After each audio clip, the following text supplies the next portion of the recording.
Bismillahirrahmanirrahim. Assalamualaikum warahmatullahi wabarakatuh. Alhamdulillahirrabbilalamin. Puji dan syukur kehadirat Allah subhanahu wa ta'ala, karena berkat rahmatnya alhamdulillah kita masih diberikan umur, masih diberikan kesehatan untuk sama-sama bisa mengikuti perkuliahan manajemen pemasaran, di mana untuk yang kali ini kita ini udah masuk ke pertemuan yang ke-13. Nah, di pertemuan yang ke-13 ini tuh kita akan ngebahas tentang positioning merek. Jadi ini tiga hal penting, tiga hal pekerjaan berat bagi seorang pemasar ya. Yang pertama, semoga masih ingat. Yang pertama adalah segmenting, yang kedua adalah targeting, yang ketiganya ini adalah positioning. Nah, minggu kemarin kita sudah bahas cukup detail dan cukup lengkap juga tentang sebelum positioning ini ya. Kita ngebahas tentang differentiation atau diferensiasi atau perbedaan. Nah, di perbedaan itu bagaimana kita sebagai pengusaha atau sebagai manajer pemasaran harus bisa menentukan ya, kemudian juga merancang kira-kira perbedaan produk kita dengan produk yang lain apa. Tapi bukan hanya sebatas perbedaan aja, tetapi juga si perbedaan itu jadi kompetisi ya, berkompetisi menjadi kompetitif atau keunggulan ya, competitive advantage dari produk kita. Ada yang namanya USP, Unique Selling Proposition ya, atau Unique Selling Point. Nah, di dalam diferensiasi minggu kemarin kita ngebahas itu ada istilah namanya POP, Point of Parity, dan POD, Point of Difference. Nah, POP dan POD itu kita akan bawa juga masuk ke positioning ini, karena itu erat banget kaitannya dengan positioning merek.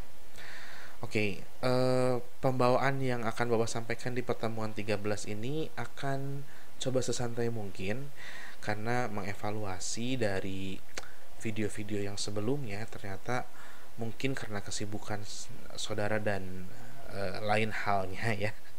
Jadi average dari nyimak videonya belum maksimal.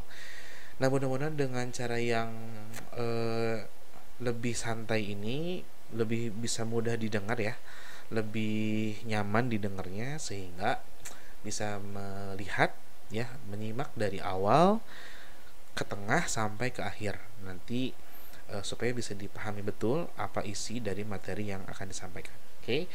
Jadi materi yang akan kita bahas ini adalah membentuk positioning merek. Seperti yang sudah kita sama-sama tahu lah ya, sama-sama paham bahwa positioning itu secara singkatnya merupakan upaya dari pemasaran yang tujuannya adalah merek kita atau produk kita itu ada di benak pelanggan. Jadi kalau muncul adanya kebutuhan, terus juga muncul adanya keinginan, nah yang ada di kepalanya atau di pikirannya pelanggan itu bukan produk yang lain gitu ya, bukan produk pesaingnya, tetapi tentunya produk kita. Nah, tentu saja bukan hal yang gampang kan untuk bisa si produk itu jadi nempel banget di benak pelanggan atau nempel banget di pikiran pelanggan. Tentu banyak hal yang mesti kita lakukan. Mulai dari kita harus menyadarinya dulu, menyadari kalau produk kita itu ada sesuai dengan kebutuhan mereka, gitu ya. Kemudian cara ngedapetinnya juga di mana. Terus ya nanti kita buat perbedaan, harganya berapa, keunggulannya apa, sehingga konsumen bisa tahu ketika memang mau beli, kemudian ada, kemudian menjangkau dan mencoba membelinya lalu menggunakannya, ya produknya sesuai dengan kebutuhan, produknya sesuai dengan keinginan, fiturnya itu sesuai lah dengan yang dijanjikan dan kemudian yang diekspektasikan. Nantinya akan muncul puas. Kalau udah puas, nanti beli lagi atau repeat order atau rebuying. Setelah itu ya kita mendapatkan loyalty ya. Nah, dari loyalty itu sudah ada positioning produk kita di pelanggan. Tapi belum tentu juga sebetulnya setiap produk yang menjadikan kita itu punya customer yang loyal belum berarti positioningnya kuat. Nah, bisa saja positioning itu juga lemah. Jadi konsumen hanya sebatas tahu aja. Contoh kayak misalkan kita gunakan ini apa namanya, saluran ini ya, jaringan ya, saluran jaringan. Ada orang yang tahu kalau Telkomsel itu ya lebih bagus dibanding provider yang lainnya. Tetapi kalaupun udah tahu juga nggak mau milih Telkomsel, ada lebih mahal gitu ya. Atau ya ketidakcocokan di kampung saya, di desa saya, di tempat saya tinggal. Karena kalau di tempat saya tinggal itu tetap aja sih lebih apa, 3 gitu ya, atau M3 atau XL, Axis, mungkin masih ada Axis atau Axis. Nah, itu lebih cocok. Jadi bisa saja positioning juga hanya sebatas tahu, dan perusahaan itu berhasil menyampaikan positioningnya karena diketahui oleh calon pelanggannya, namun tidak menjadi pelanggan karena masih jadi calon pelanggan ya. Nah, bisa aja nanti si calon pelanggan ini kita manfaatin untuk ngerekomendasiin produk kita gitu. Contoh lagi misalkan, kalau lagi nggak pandemi nih, kalau lagi nggak pandemi kita mau nonton gitu ya, mau nonton sama teman-teman, itu kan ada kelas-kelasnya ya. Kalau yang kelas kelas N gitu ya, low end itu mungkin apa ya, XX1 BTC mungkin gitu ya. Kemudian biar tapi nah yang agak middle-nya biar sambil agak bisa apa namanya, kongko-kongko gitu ya, ngumpul-ngumpul, ngobrol-ngobrol sambil makan, sambil seru-seruan makan, minum kopi gitu, udah kesitiling aja gitu, bisa sambil ngopi di Starbucks. Berarti lingkungannya itu menciptakan XX1 yang agak middle. Nah, ada yang mau pengen sambil belanja juga ya, bisa jadi milihnya merek lain gitu ya, CGV, atau di ya yang sama juga mereknya tapi di tempat yang lebih mewah gitu ya, misalkan yang ada di Trans Studio Mall misalkan begitu. Sehingga memang ya lingkungan juga tempat di mana perusahaan atau produk atau jasa di mana kita tawarkan itu berada, nah itu juga menentukan positioning sebuah jasa atau produk itu. Nah, hari ini kita akan membahas tentang positioning seperti itu ya. Mudah-mudahan nanti juga akan dicontohkan beberapa produk yang sehari-hari kita temuin, yang kita lihat nanti positioningnya seperti apa, lalu sudah melakukan berbagai tahap apa di dalam upaya positioningnya itu. Oke, kalau agak lama dari durasi ininya, mudah-mudahan di skipnya di skipnya dikit-dikit gitu ya, yang penting intinya dapat. Oke, si Gulempong, oh ini nggak usah nyanyi dulu lah ya, karena kan ini kuliahnya online dan ini lewat YouTube juga, jadi kalau bapak memandu juga kan nggak akan disaut juga gitu ya. Kita langsung aja ke sebuah pendahuluan. Saudara, komoditas sayuran, kemudian komoditas bumbu-bumbuan itu kan biasa kita gunakan ya, karena memang kita butuhkan. Atau kalau mungkin bukan kita ya ibunda Anda di rumah gitu ya, atau yang sudah punya istri, karena ini kan ada yang kelas ekstensi juga nih, barangkali yang sudah punya istri atau yang sudah punya suami. Nah, itu kan juga pasti masak-masak tuh ya, istrinya atau suaminya ngebelanjain, ikut ke pasar gitu, sayuran-sayuran, buah-buahan. Oke. Apakah buah-buahan itu bisa kita positioningkan dengan hebat sehingga orang itu tahu kalau misalkan mau beli buah yang sehat, yang berkualitas bagus, maka mereknya A misalkan begitu ya. Dan tempatnya juga nggak mungkin di pasar tradisional karena nggak ada, tapi di supermarket misalkan ke Riau Junction, kalau di Bandung misalkan kayak gitu ya, ada sayur-sayuran di Riau Junction, cuman mereknya mohon maaf bapak lupa, tapi itu apa namanya tuh, ditanamnya itu yang nggak pakai pupuk gitu ya, jadi alami banget. Hidroponik kalau nggak salah ya cara menanamnya, jadi tidak mencemari lingkungan, termasuk juga kualitas dari sayurannya juga sangat bagus. Ya memang dikemasnya juga dengan sangat bagus ya, dengan plastik yang sangat menarik. Ya walaupun akhirnya jadi nggak go green juga karena plastik gitu ya. Tapi ya walau alam kalau memang si plastiknya itu bisa ini apa namanya didaur ulang, atau misalkan plastiknya bisa apa ya, meluber, bukan meluber ya, tapi plastiknya bisa terurai. Oh my god, bisa terurai dengan lebih cepat dibanding plastik-plastik yang lainnya gitu. Oke, okay? Apakah memungkinkan seperti itu? Ya tentu mungkin, karena itu sudah ada ya, contohnya di Riau Junction gitu.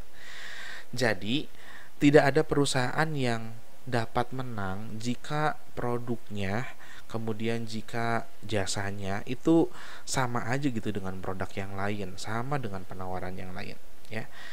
Sebagai bagian proses manajemen merek yang punya strategis yang bagus ya, sekali lagi, kalau perusahaan Anda punya manajemen merek yang bagus, yang berstrategi, maka setiap penawaran itu harusnya bisa mempresentasikan ide besarnya. Artinya kalau mempresentasikan itu bisa menampilkan, bisa offering ya, menawarkan ide besarnya yang menarik, yang meyakinkan ya, ke dalam atau di dalam pasar sasaran Anda. Jadi kalau komoditasnya sayuran, bisa aja dibuat menarik, bisa aja dibuat meyakinkan. Kalau sayuran ini, buah-buahan ini, bumbu-bumbu itu berkualitas bagus, berkualitas super gitu ya. Karena satu, anti pestisida misalkan begitu. Yang kedua, ini apa namanya? Yang kedua itu ya ditanamnya juga di tempat yang bagus juga, misalkan dengan udara suhu sekian begitu ya. Nah ada juga nih sekarang, sebetulnya sudah lama juga ya, ada satu merek, ini apa namanya, satu merek madu. Nah madu itu positioningnya menurut Bapak bagus sih. Jadi madu itu biasanya kita ngelihat madu itu ya, madu yang ada di pasar itu misalkan ini asli dari petani, kemudian ini tanpa bahan campuran, tanpa ada gula, pokoknya ini madu terbaik khas daerah mana misalnya gitu ya. Nah ada satu madu yang positioningnya itu berkaitan dengan religi.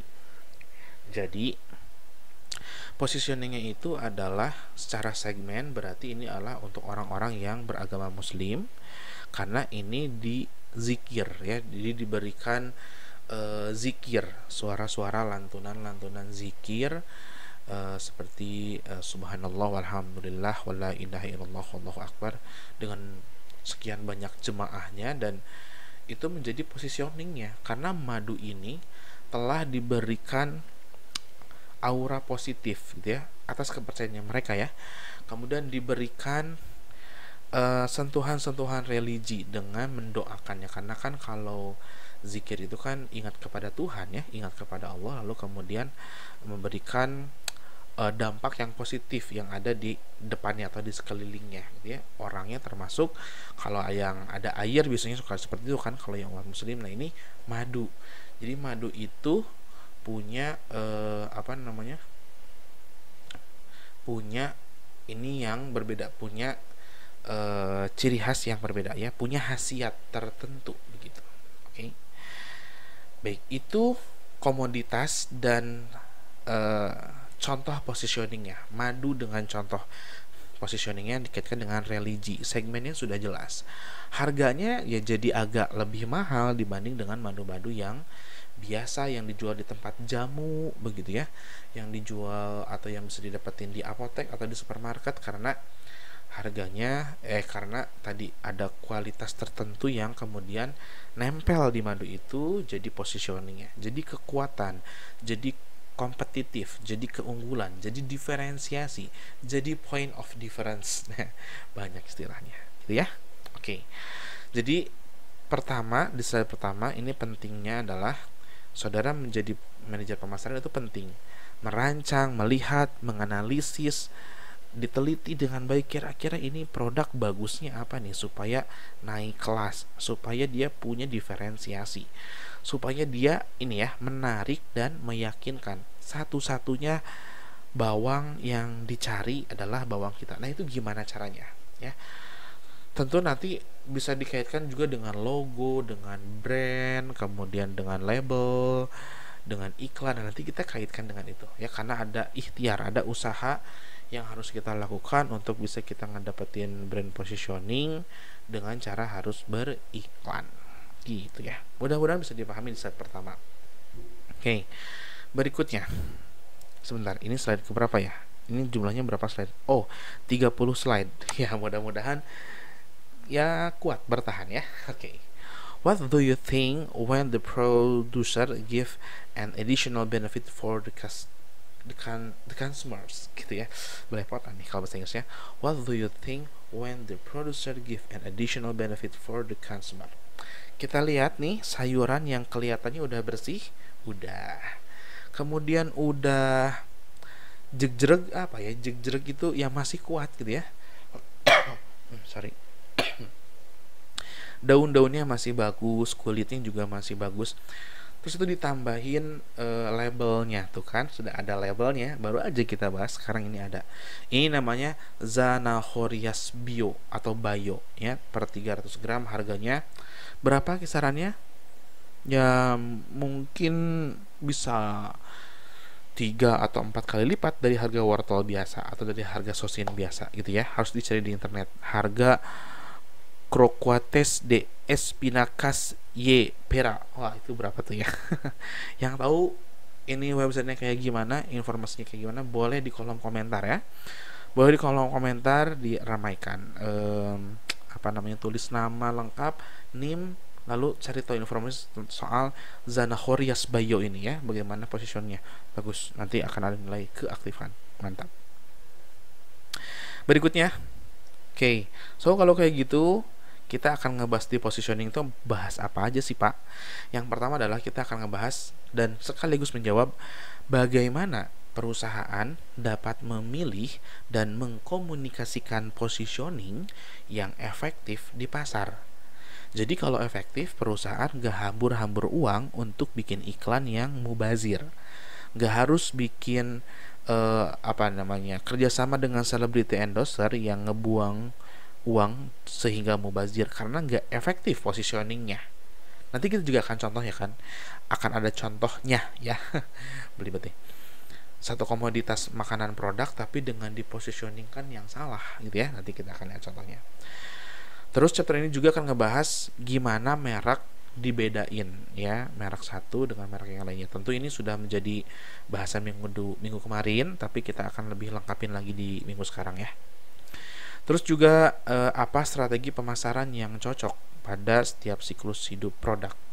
Nah, siklus hidup ini penting ya. Secara sederhana gini, siklus produk itu awalnya itu melahirkan, born gitu ya. Dari melahirkan lalu dia naik gitu ya. Kenaikan itu disebutnya growth. Dia pertumbuhan. Kalau ibarat kita itu lahir terus anak-anak gitu, balita, growth ya. Nanti ada ceritanya ini langsung di puncak, itu namanya maturity. Maturity itu udah matang banget ya, udah dewasa banget. Nah, setelah mature itu ada di titik puncaknya ya, menuju puncak gemilang cahaya. Sedikit bercanda, mohon maaf ya. Apa namanya tadi? Maturity. Lalu nanti akan turun. Itu namanya decline. Yang mahasiswa ekstensi pasti udah paham nih, yang udah kerja gitu ya di kantor, sering ngomongin bosnya, ini posisi keuangan kita ini penjualannya lagi decline. Wah, sering kayak gitu. Semangat lu tuh lagi decline nih, lu harus bisa booster semangat lu mana. Nah, kalau di kantor kan kayak gitu ya. Kalau di perusahaan-perusahaan yang semi duniawi mungkin ya. Ya, bekerja di Toyota dulu bapak seperti itu ya. Gua dikata-katain tuh udah hal yang kayak biasa. Jadi bos ngomong apa aja, sekasar apapun ya nggak didengerin gitu ya, masuk telinga kiri keluar telinga kanan. Tapi kalau sekarang please jangan kayak gitu ya. Bapak masih materi masuk telinga kanan, simpan, jangan dikeluarin, nanti aja dikeluarinnya ya kalau sudah usia, sudah tua gitu ya. Mudah-mudahan masih ingat ya. Oke, berikutnya chapter ini akan menjawab juga apa strategi pemasaran yang cocok pada setiap siklus. Oh, itu tadi udah, sorry. Yang keempat, apa implikasi evolusi pasar? Sekali lagi, implikasi evolusi pasar. Implikasi itu dampak, saudara. Jadi apa dampak evolusi pasar bagi strategi pemasaran? Karena pasar itu kan bergerak. pasar itu nggak akan mungkin statis, tapi dia dinamis. Pasar itu bukan, jangan digambarin pasar itu kayak pasar atas, pasar Cimindi, pasar antri, jangan ya. Tapi pasar itu calon konsumen Anda, calon pelanggan saudara, itu pasar. Nah, pasar itu berevolusi. Ya contohnya secara jumlah, yang tadinya jumlahnya sedikit jadi tambah besar, atau tadinya sudah besar tapi karena negara nih ada imigrasi nih ya, imigrasi jadi mengecil negaranya, atau negara pecah begitu jadi ya mengecil juga pasarnya gitu ya. Atau juga lifestyle-nya nih, misalkan dulunya pendapatannya rata-rata satu kepala keluarga itu 2 juta, tapi sudah 5 tahun kemudian karena anak-anaknya udah sekolah, perkembangan teknologi juga semakin berkembang, gajinya bukan lagi 2 juta, bukan lagi 3 juta, tapi 15 juta. Nah, nanti berkaitan dengan lifestyle kan.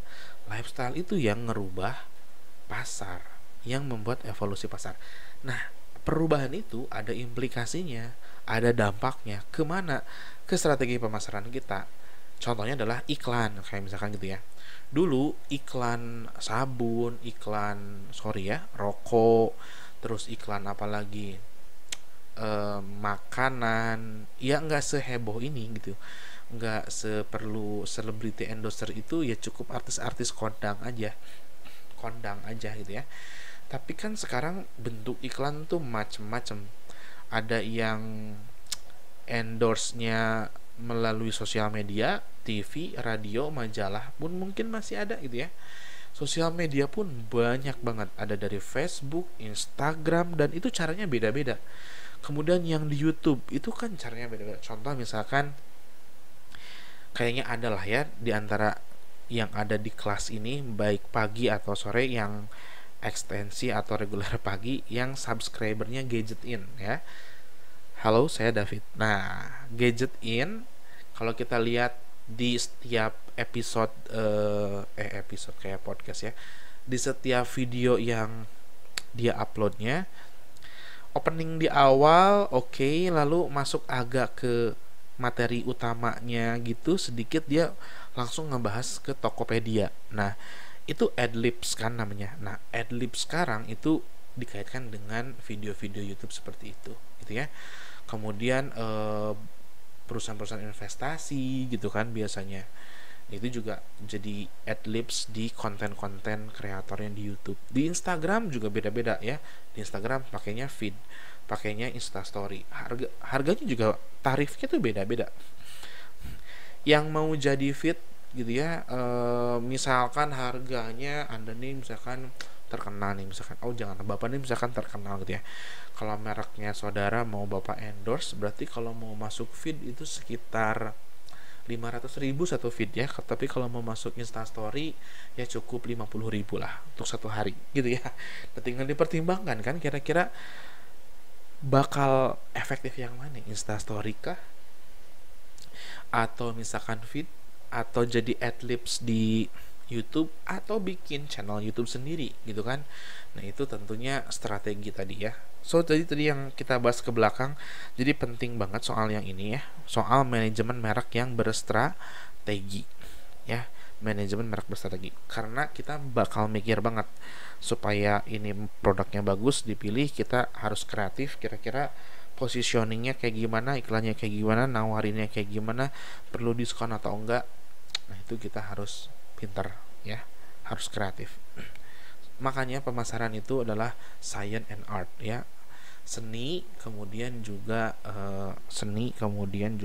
ilmu ya, science. Oke. Kita lanjut ke slide yang pertama ini, mengembangkan dan mengkomunikasikan strategi positioning. Jadi kalau kita ngomongin positioning, itu erat banget dengan kaitannya gimana caranya nih, ini produk kita, ini iklan kita kasih tahu ke publik. Nah, lewat medianya apa, iklannya kayak gimana, yang nyampeinnya siapa, iklannya kapan, itu dipikirin banget. Sampai ke komponennya dalam iklan itu apa, suara diulang-ulang, warna, lalu konten-konten yang kecil dan lain halnya itu difikirkan banget ya untuk bisa mengkomunikasikan. Nah, itulah yang disebut mengembangkan komunikasi ya. Komunikasi apa? Tentunya strategi positioning. Oke. Ada sebuah kalimat. Nih, ini gambarnya Oprah. Kalau televisi yang ramai itu acaranya Oprah Win Show. Oprah Win Show ya kalau nggak salah. Adakah di antara kalian yang tahu acara Oprah Win Show? Jadi ini dulu acaranya itu kalau nggak di Metro, ya ini kalau nggak salah di Metro gitu ya. Atau di Global TV. Lupa lah. Ini zaman Bapak SMP sih ya. Oprah Win Show itu jadi 2003-an. Dan ini orang Amerika berkulit hitam, kalau nggak salah seperti itu, orang kulit hitam dari Amerika yang jadi artis terkenal ya. Kekayaannya luar biasa. Tapi dah soal kekayaan mah kita kembali ke jati diri masing-masing ya. Kaya dalam artian seperti apa itu pasti setiap orang beda-beda. Ya, kaya menurut Oprah Winfrey ya punya aset yang seperti itu. Ya mungkin beda dengan siapa gitu ya, tapi kalau ya begitulah, kaya itu bisa berbagai perspektif gitu ya. Oke. Semua strategi pemasaran ya dibuat berdasarkan segmenting, targeting, positioning. Semua strategi pemasaran. Perusahaan menemukan beragam kebutuhan ya dan kelompok pasar, kemudian membidik mana pasar yang bisa dipenuhi oleh perusahaan, oleh produk yang kita bisa tawarkan secara superior, secara kuat ya. Dan kemudian memposisikan penawarannya agar pasar sasaran mengenali kelebihan tersebut. Jadi penting bagi kita sebagai pemasar, kita melihat pasar yang potensi dan bahkan juga belum ada pesaingnya atau pesaingnya masih kecil. Kekuatan untuk jadi market leadernya itu kita masih kuat, masih punya kans gitu ya untuk take me out untuk pilih produk saya ya sebagai produk yang bisa memenuhi kebutuhan Anda gitu ya. Jadi semua strategi pemasaran itu melalui ya dan dibuat dari segmenting, targeting, positioning, lalu dikelompokkan mana pasarnya, ditargetkan, kita masuk ke pasar itu, cari pasar yang paling potensial dan kita berikan penawaran yang terbaik, sehingga dengan penawaran yang terbaik produk kita di pasar itu akan dipilih jadi market leader gitu ya. Jadi sulit untuk produk luar masuk karena sudah ada kita sebelumnya. Tapi nanti kalau masuk ya muncullah persaingan di situ ya. Persaingan kualitas, persaingan harga, persaingan tempat, persaingan promosi, macam-macam ya. Persaingan kualitas, kita nggak lebih bagus, ternyata tetangga kita ya, misalkan pesaing yang baru masuk itu kualitasnya lebih bagus. Bahannya misalkan lebih bagus ya, cara ngolahnya lebih bagus dan seterusnya, harganya lebih murah, kemudian cara ngedapetinnya gampang, bisa online, metode pembayarannya bisa COD dan dikredit 10 kali ya gitu saudara, dan bebas angsuran 1 kali kayak beli handphone dikredit gitu ya. Kemudian juga ada promosinya juga tadi ya, beli sekarang bebas 1 angsuran. Nah, jadi dipikirin banget tuh harganya, tempatnya, bisa akses di mana supaya ngedapetin produk itu, promosinya apa ya, sehingga ya jadi pilihan buat pelanggan. Lalu kita kalah nih ceritanya, apa yang harus kita lakukan? Ya tentu harus merancang ulang, kira-kira kalau itu masuk ya dan kemudian sekarang kita kalah, ya kita harus gimana? Tentu ya harus lebih baik lah dari mereka ya. Itulah yang terjadi kepada Samsung ketika kenyamanan pasar itu diganggu dengan HP-HP dari Cina ya, Xiaomi misalkan ya, Mi misalkan, atau Mito. Kalau Mito dari Indonesia ya, Mito ya. Ya terganggu karena segmen yang middle low-nya itu yang tadinya Samsung pilihannya itu ya sekarang sudah beralih ke merek yang lebih murah harganya, fiturnya kadang lebih bagus gitu ya, kamera, RAM dan seterusnya. Juga ya didapatkannya juga mudah Dan metode pembayarannya juga bisa kredit. Wow, itu yang terjadi. Persaingan mobil, mobilio, ya, dengan kenyamanan pasarnya Yamaha, Toyota, Honda, tiba-tiba ada mobil namanya mereknya apa tadi bapak bilang, aduh lupa ya. Ya itulah mobil itu ya, bukan Karimun ya, bukannya mobil itu tuh yang dari Cina tuh, itu murah banget ya. Harga satu Avanza, kualitasnya udah kualitas Innova gitu ya. Mobilnya lupa, yang ingat silahkan tulis juga di kolom komentar, tolong ya, di kolom komentar ditulis, nanti bapak berikan nilai keaktifan nih. Artinya ngedengerin kan dari awal hingga sekarang ini ya. Oke, pengertian positioning ini sebenarnya cukup kita dibaca aja nih ya. Positioning adalah tindakan merancang penawaran dan citra perusahaan agar mendapatkan tempat khusus dalam pikiran pasar sasaran.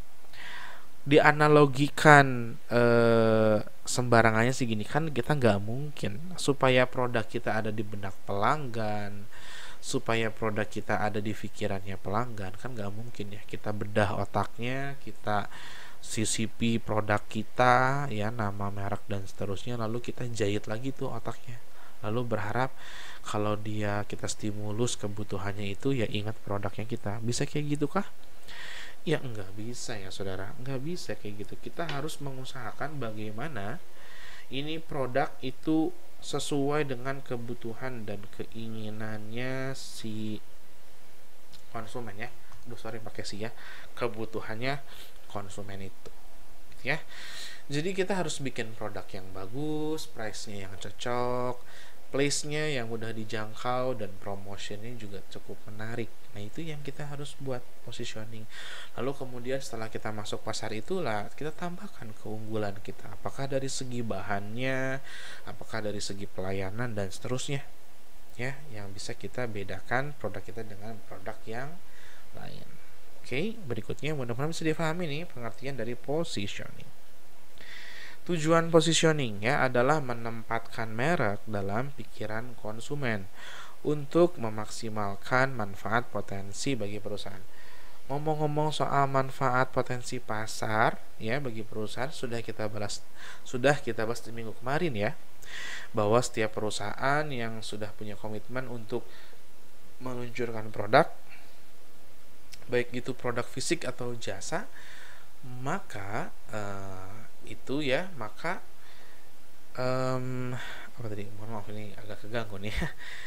Itu harus kita setelah berkomitmen perusahaan itu ya, kita harus memaksimalkan, menghitung ya, kira-kira ini potensi pasarnya sebesar apa, mulai dari ngehitung penduduknya, menghitung ya, atau membuat kelompok-kelompok yang sesuai dengan spesifikasi segmen yang akan kita tuju ya. Setelah ada pasarnya, lalu kita targetkan, lalu kita tawarkan, dan kita berikan positioning seperti itu ya. Nah jadi kalau kita bandingkan positioning itu ada yang dari sisi kualitas dan harga ya, matriksnya nih. Ada barang yang harganya murah tapi berkualitas. Kalau HP mungkin Xiaomi tadi ya. Oh, mobil baru keingetan, namanya mereknya Wuling. Ada juga yang harganya murah dan kualitasnya juga nggak terlalu bagus gitu ya. Biasanya di sneaker yang harga 100 ribuan, 200 ribu ya, tentu kualitasnya nggak sama kayak Nike, Adidas dan seterusnya ya. Ada juga yang high quality, high price. Ini tentunya ya produk-produk yang mungkin langka ya, kayak misalkan mobil yang harganya miliaran begitu ya, atau misalkan jam yang harganya juga miliaran, jam Rolex gitu ya. High quality, high price. Jadi terbatas barangnya, dan karena terbatas orangnya, terbatas orang yang memilikinya, kemudian dan pemeliharaannya itu yang sungguh luar biasa, harus ekstra ya pemeliharaannya ya, dia ngambil budget lagi sih akhirnya. Berikutnya juga yang low quality ya tapi high price. Nah ini tentu yang nggak akan dipilih sama konsumen. Udah harganya mahal, kualitasnya juga nggak terlalu bagus. Nah kadang kita sebagai perusahaan tuh nggak ngeh gitu, nggak yakin dan nggak sadar, nggak tahu kalau kita itu di posisi yang low quality and high price. Jadi ya kuncinya kita harus bisa terus menganalisis dan meneliti ya, apakah produk kita itu posisinya ada di mana, lalu kita harus berbuat apa, mau dibawa kemana perusahaan ini gitu ya, mau dibawa kemana si produk ini gitu ya. Nah, positioning merek yang baik itu membantu ya, sekaligus membantu strategi pemasaran dengan cara memperjelas esensi merek. Ya, esensi merek itu berarti kan biasanya merek itu nama berkaitan dengan kualitas produknya ya. Nah, misalkan kalau yang youtuber kan itu kan pengusaha juga ya, pengusaha jasa di bidang entertainment. Ada yang food vlogger, ada yang experience, ada yang gaming, ada yang macam-macam ya. Kalau yang gaming pasti pada kanalnya sama Just No Limit gitu ya. Kalau yang food vlogger nanti yang cewek yang rambutnya pendek, entahlah siapa ya. Lalu yang suka ngedatangin tamu-tamu hebat lalu dipakai juga di podcast ya, itu Deddy Komposer gitu ya. Nah itu jasa juga tetap melakukan hal yang sama untuk positioning ini. Okay. Tujuan yang dapat diraih pelanggan dengan bantuan merek dan bagaimana merek menjalankan secara unik. Artinya si fitur yang ada di merek ini menjalankan kualitas ya sesuai dengan kapasitasnya yang ya sesuai dengan yang dijanjikan. Harapannya sih kayak gitu. Cuma kan kadang banyak juga produk yang ngejanjiinnya apa, tapi hasilnya ya gitu ya, tidak memuaskan. Nah contohnya ini merek Gucci ya. Nah Gucci ini ya kita tahu lah, ini produk yang super expensive ya, I think bagi bapak, karena ya sabuknya sudah mahal, apalagi tasnya dan seterusnya yang lebih besar lagi gitu ukurannya.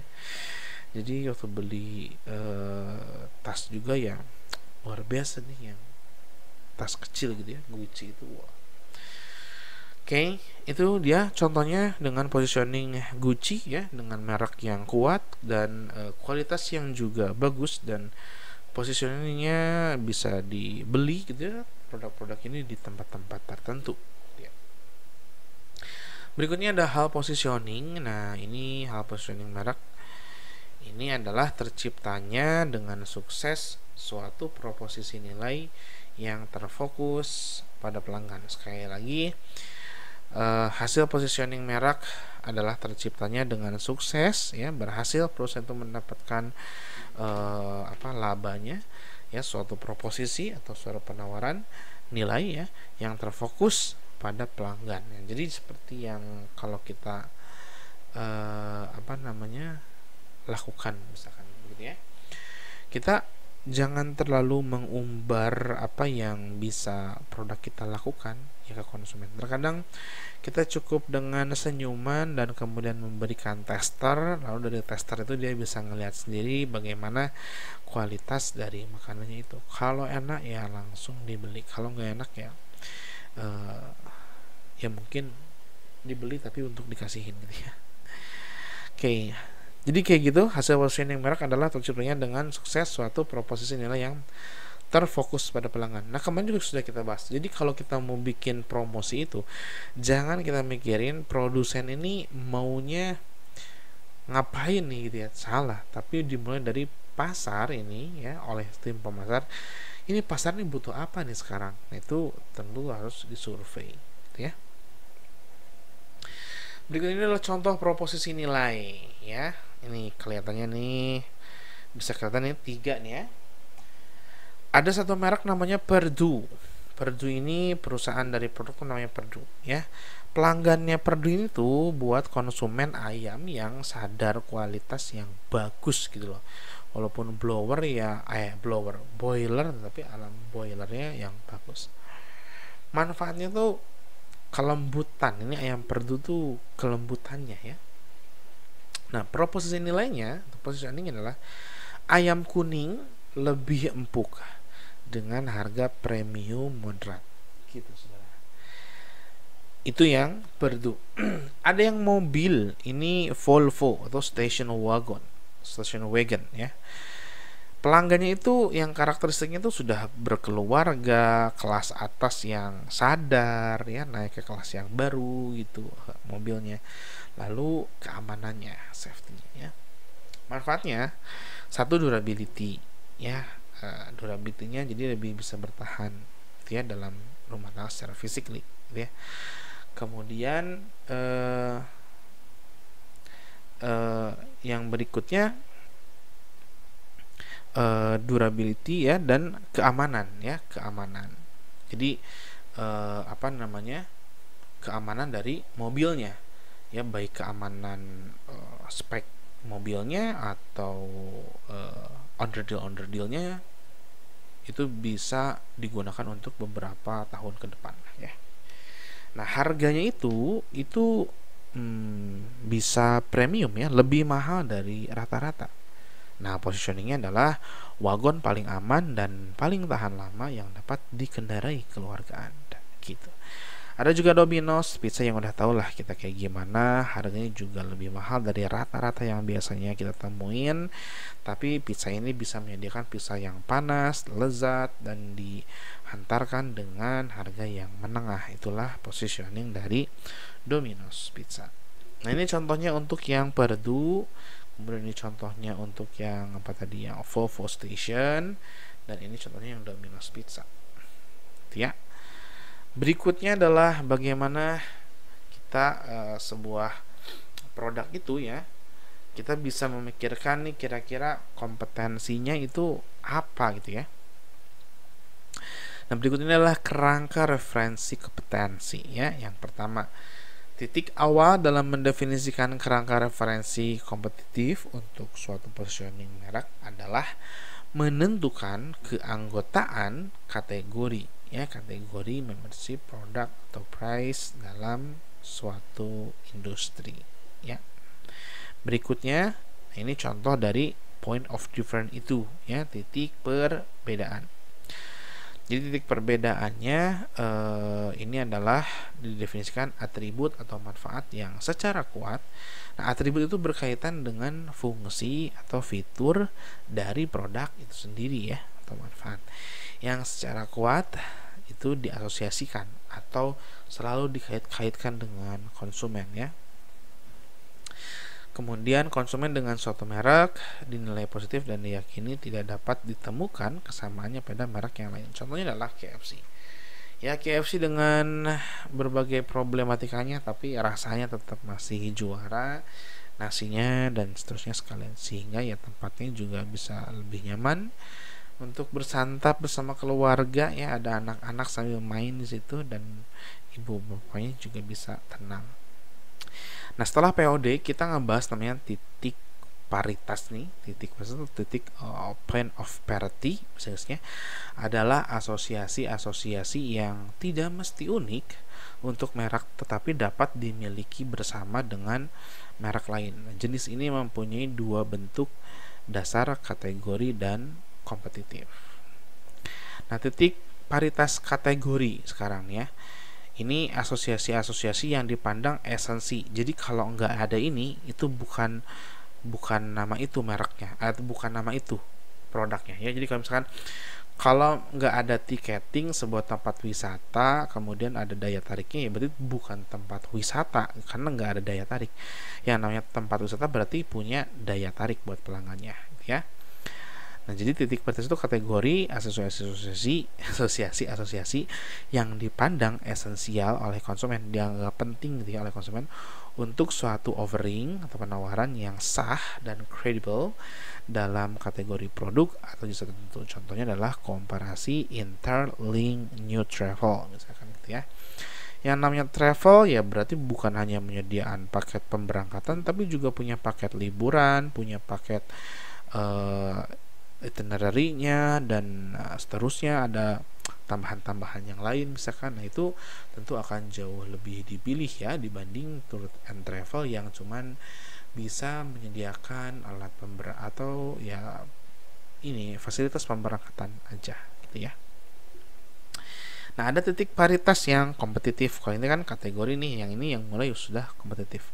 Nah, titik paritas yang kompetitif itu adalah asosiasi ya atau kumpulan-kumpulan yang dirancang ya, yang kemudian nempel di produk itu dan kemudian menegaskan titik perbedaan pesaing. Jadi artinya dia punya perbedaan dan dia tegaskan ke pasar, ke publik bahwa produknya dia itu lebih baik dia dibanding produk yang lainnya. Oke. Berikutnya, menetapkan kategori produk. Nah, ini langkah per langkah di mana perusahaan kalau kita mau melakukan positioning.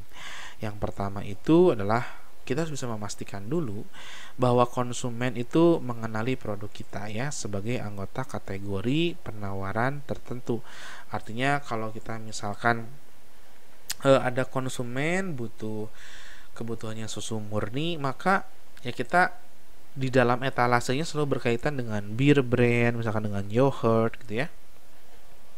Nah, itulah kategori-kategori produk atau penawaran tertentu ya.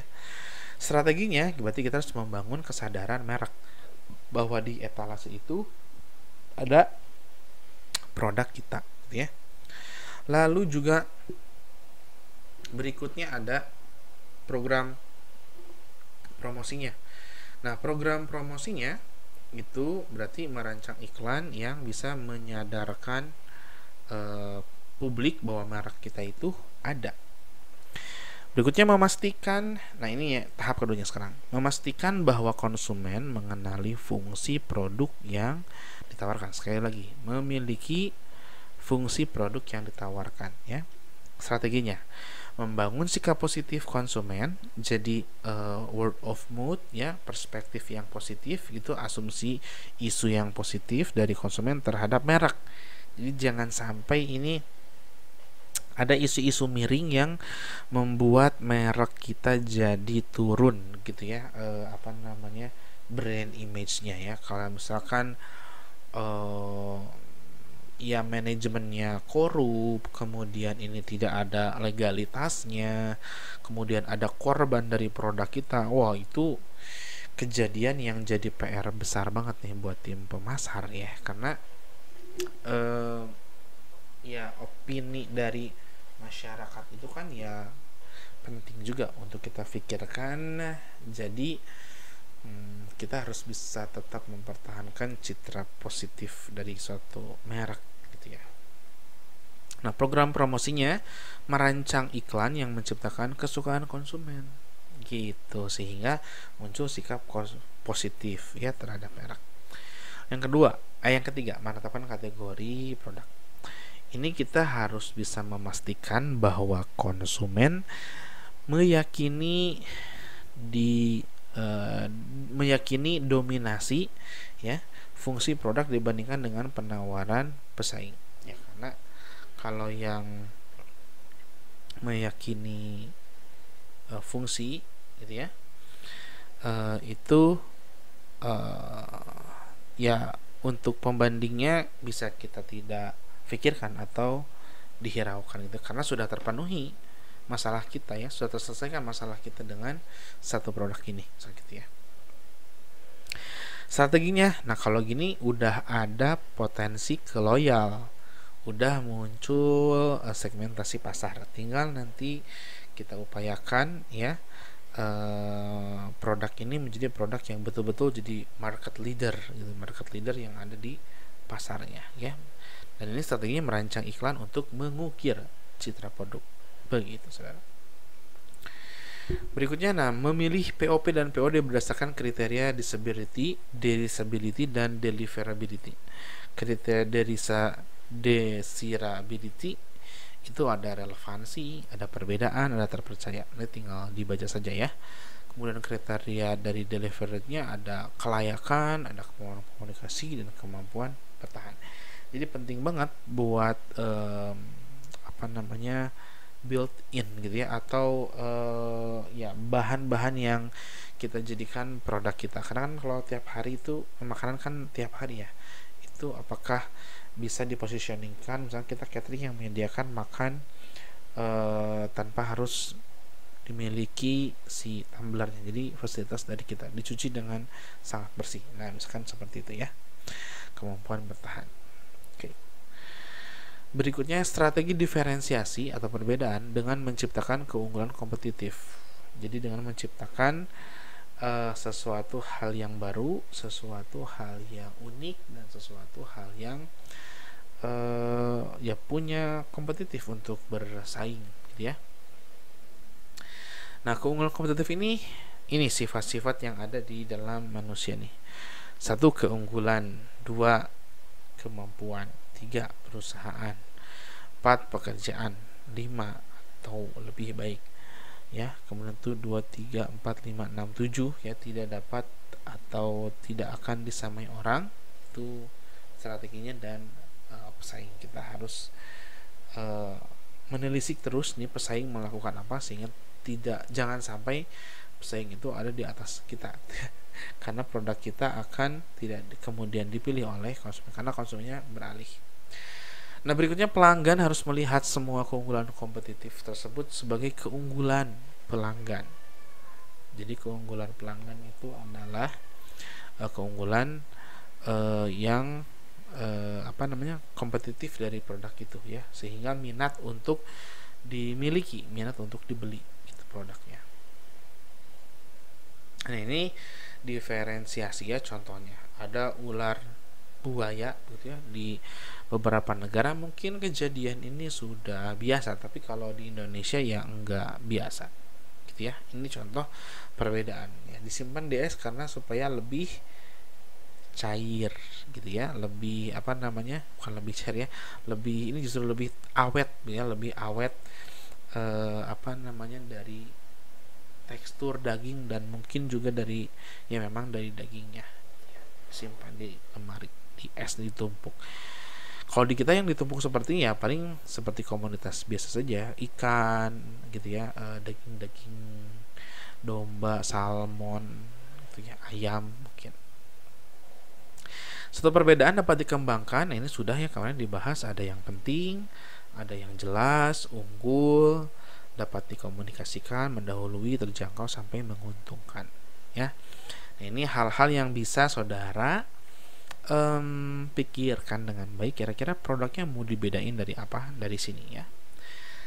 Terus yang cerita diferensiasi mie juga kita sudah bahas, dan ini ya, terakhir ini the mission of Southwest Airlines. Nah, ini perusahaan penerbangan ya, dimana perusahaan penerbangan ini punya positioning yang bagus. Perusahaan harus berfokus pada pembangunan keunggulan pelanggan ya, keunggulan pelanggan begitu. Lalu menghantarkan nilai dan kepuasan pelanggan yang dimiliki, menghasilkan pembelian berulang yang tinggi dari konsumen, dan akhirnya profitabilitas perusahaannya juga tinggi. Contohnya Southwest Airlines murah dan mendapat sistem yang duduk terbuka ya, dan menyenangkan menurut pilot dan kru kabin humoris, karena ini mungkin ya dipositioningkannya seperti itu ya.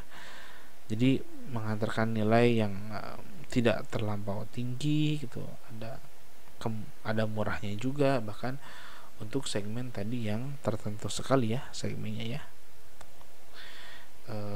Ya segmennya adalah nyari customer yang murah, nyari customer yang tempat duduknya nyaman, murah, tempat duduk nyaman, perjalanan panjang. Wah, itu kan jadi tantangan banget bagi perusahaan penerbangan. Oke, slide terakhir ini mekanisme pengerjaan tugas kelompok ya. Baik saudara, ini adalah slide terakhir tentang mekanisme pengerjaan tugas kelompok. Ini Bapak akan pikirkan dulu ya, apakah ini akan dibuat tugas atau tidak, karena mengingat juga nanti akan ada tugas yang besar juga di akhir. Jadi nanti akan Bapak informasikan lagi ya ke KM-nya, apakah akan ada pengerjaan tugas kelompok seperti ini ya, di mana saudara membuat kuesioner, lalu diberikan kepada teman-temannya dan diisi, lalu diolah di sebuah tabel, lalu diuji regresi berganda ya melalui SPSS gitu ya, berganda dan uji sobel. Oke. Demikian materi untuk kali ini tentang positioning. Mudah-mudahan bermanfaat materinya. Terima kasih dan sampai ketemu nanti. Mudah-mudahan bisa ketemu secara suara langsung ya. Kalau tidak lewat YouTube seperti ini ya, karena lewat YouTube karena memang ada kegiatan yang harus Bapak lakukan di di jam yang sudah ditentukan jadwal mengajarnya. Tapi mudah-mudahan tidak mengurangi rasa ingin belajar dari saudara semua, dan mudah-mudahan materi ini juga bisa dipahami dengan baik. Terima kasih. Mohon maaf apabila ada kekurangan dalam kalimat dengan kata-kata ya. Semoga kurang puas sehingga bisa bertanya ya, baik itu di kolom komentar atau di Google Classroom ya, nanti coba akan Bapak jawab. Terima kasih ya. Assalamualaikum warahmatullahi wabarakatuh.